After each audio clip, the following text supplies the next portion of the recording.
हमारे साथ बहुत नाइंसाफ़ी हो रही है, आप लोग आवाज़ उठाइए। थैंक यू, जय हिंद, जय भारत। मैं ज़्यादा टाइम नहीं दे सकता आप लोगों को। नीचे वाले की लाठी जरूर है, मगर जो ऊपर वाले की जब लाठी चलती है ना, उसको ना दर्द का ना किसी चीज़ का एहसास होता है। अगली बार सुपड़ा साफ है। लोगों को उजाड़ना जाना है, उसने उजाड़ने की कोशिश की जा रही है। चारों तरफ हर जगह पूरी दिल्ली के अंदर तोड़ फोड़ मचा रखी है इसने।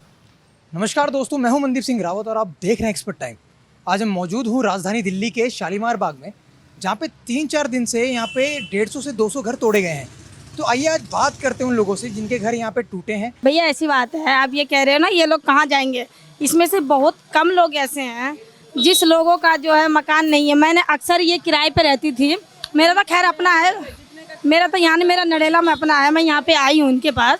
मगर इसमें से बहुत लोग ऐसे हैं कि रो रहे हैं, मानते हैं कि देखो जिनका मकान टूट गया उनको दुख होता है, ऐसी बात नहीं है दुख नहीं होता है, मगर ऐसे बहुत कम लोग हैं जो बेघर हो रखे हैं। बहुत लोग इसमें ऐसे भी हैं जिनके कई सारे प्लॉट भी थे, बहुत सारे प्लॉट थे, ऐसी बात नहीं है उनके प्लॉट नहीं थे, कई सारे भी थे।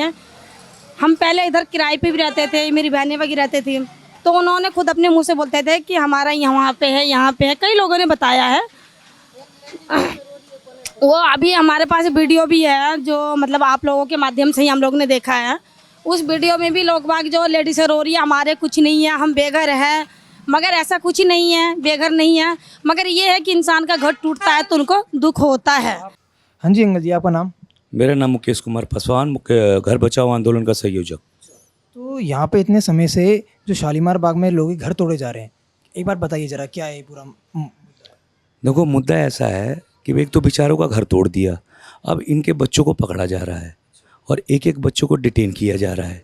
अब एक बात बताओ, किसी का घर भी छीन दोगे और जेल में भी डालोगे, ये कहाँ का इंसाफ है? आप ये लोग बताओ।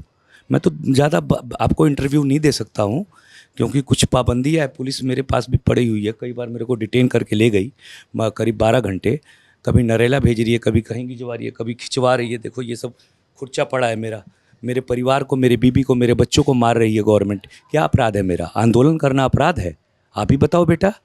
हमारे गांव वालों ने क्या करा? एक अपने घर की मांग करी, पुनर्निवास देना चाहिए नहीं देना चाहिए? तो क्यों नहीं दे रही है गवर्नमेंट?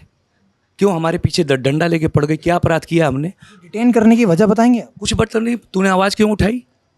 बस घर भी तोड़ दिया और अब हमारे पीछे भी पड़ी हुई है पुलिस। कहाँ जाएं ये बताओ। हमारे साथ बहुत नाइंसाफ़ी हो रही है, आप लोग आवाज़ उठाइए। थैंक यू, जय हिंद, जय भारत। मैं ज़्यादा टाइम नहीं दे सकता आप लोगों को। हाँ जी अंकल जी, आपका नाम? मेरा नाम तो क्या पूछना, मीडिया में वैसे ही नाम उछला हुआ है पड़ा तो। अच्छा, तो आप यहाँ मकान मालिक हैं या आप किराएदार हैं? मकान मालिक है, किराएदार का क्या मतलब है? तो एक बार आप बताएंगे कि जो आपने मकान बनाया इतना साल पुराना, इतनी मेहनत से जो बनाया है। हमारे दादा ने बनाया, सन 64 से हैं यहाँ पे हम। सन 1964 रेलवे में लगे थे तो उसके बाद यहाँ ज़मीन ली थी। तो इतने समय से आप इस घर में रह रहे हैं, तो जब ये घर टूट गया तो आप लोग क्या कहेंगे? कितना क्या से बुरा लग रहा है आपको?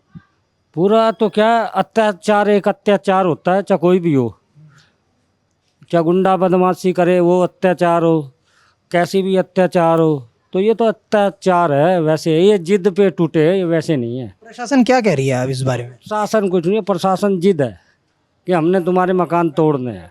आप लोगों के साथ कैसा व्यवहार कर रही है प्रशासन, एक बार बताएंगे? शासन का ठीक व्यवहार नहीं है हमारे साथ। ऐसा क्यों? अपराध है ना, हमने यहाँ मकान बनाया इसलिए ये हमारा अपराध है। तो आप लोगों को डिटेन करा गया क्या यहाँ से? नहीं, हाँ कुछ बंदों को डिटेन वगैरह किया है, अभी हमें नहीं ऐसा कुछ, मतलब हाँ किया है कुछ बंदों को। तो आप क्या कुछ कहेंगे सरकार को कि मेरा इतना जो मेहनत के मेरे पूर्वजों ने जो घर बनाया था, अब इतनी मेहनत से मैं इतने सालों से यहाँ पे रह रहा हूँ, मेरा परिवार रह रहा है, अब मेरा घर तो यहाँ पे तोड़ दिया गया है, तो मेरा परिवार अब कहाँ जाएगा? अब देखो जी कहाँ जाएंगे, हम तो सतपुड़ा के जंगलों में चले जाएंगे। ये तो कह रहे हैं कब्जादारी हैं, जहाँ पे रियल में कब्जादारी है वहाँ नहीं तोड़ रही है। शीश महल की वो जगह है वो सारी कब्जे में है, मस्जिद के सामने वाली। तो वहाँ पे कौन लोग रहते हैं? वहाँ पे वही रहते हैं, जैसे हम यहाँ रहते हैं वैसे वो वहाँ रहते हैं। कौन सी बिरादरी के हैं? हिंदू हैं, मुस्लिम हैं? हिंदू हैं सारे, मुस्लिम तो यहाँ 10-12 होंगे यार, पूरे गांव में 20 होंगे बस, इससे ज़्यादा कोई है। और कौन कहता है संसद में मुसलमान नहीं रहते हैं? राज्यसभा में मुसलमान नहीं रहते? क्या हिंदू मुस्लिम लगा रखा है? मुझे हिंदू मुस्लिम क्या, सरकार में दम है, ताकत है, पूरे बहुमत से है, ख़त्म कर दो। एक नागरिकता, एक कानून, एक पढ़ाई, एक लिखाई कर दो। तो क्या बीजेपी को जिता के यहाँ के लोगों ने सही कराया गलत? मेरे हिसाब से तो गलत किया है। क्यों, ऐसा क्यों कहेंगे? मंशा है उनकी। बीजेपी, मदन लाल खुराना आया था जब भी वही सीलिंग फीलिंग, आज भी वही है। रोजगार ख़त्म हो चुका है यहाँ पे हिंदुस्तान में। लोग बाग अपना बैंकों से पैसा भी निकालना शुरू कर दिए हैं। और हमारे पास तो खैर है ही नहीं, हम तो ज़्यादा बड़ाई क्या मारेंगे। हमारे तो हाँ, ऐसा कुछ नहीं है भाई, ये तो विनाश वाले काम है यहाँ पे। तो इतने समय से बीजेपी पार्टी को जिताया जा रहा है, हर साल जिताया जा रहा है, हर 5 साल में, तो इसके वजह क्या है? मतलब बीजेपी अच्छा काम कर रही है या सच में, या कुछ और वजह है? वोट चोरी रियल है। यहाँ तो रियल में दिया है लोगों ने, ये नहीं है, यहाँ तो दिया है। इस विधानसभा में हकीकत में वोट दिया है, ऐसा कुछ नहीं है। यहाँ तो दिया है, 100% लोगों ने दिया है। तो अभी जब रेखा गुप्ता जी यहाँ पे आंदोलन करने आई थी कि बीजेपी को जिताइए, हम ये काम करेंगे, वो काम करेंगे, तो उस टाइम कितने आबादी में लोग उनके साथ खड़े थे? सभी थे लगभग। यार जीतना हारना एक पार्टी का, उससे कोई लेना देना कोई होता है? चलो मैं दूसरी पार्टी का हूँ, आप दूसरी पार्टी का, मैं जीत गया, मेरे जीतने के बाद अच्छा कल को कोई और पार्टी जीत जाती है, फिर वो कहेगी जी मैं तो इनको उड़ाऊंगी। ये जिद बहस पे काम हुआ है, बाकी क्या ऐसा कोई वो नहीं था। अवैध फवैध कोई कुछ नहीं है। सरकार के पसीने छूटे हुए हैं। मकानों को ये कम से कम 15 से 20 दिन में भी नहीं साफ कर पाएगी सरकार। हाँ, ऐसा आप क्यों कर रहे हैं? रेनोवेशन नहीं है, ये बहुत बड़ा है। 700 मीटर लगभग है, एक कम नहीं होता 700 मीटर। एक घर को तोड़ने में कितना समय लग रहा है यहाँ पे? अरे भाई कई कई को तो सुबह से शाम हो गई है। हाँ, आप तो जा ही नहीं पा रहे हैं।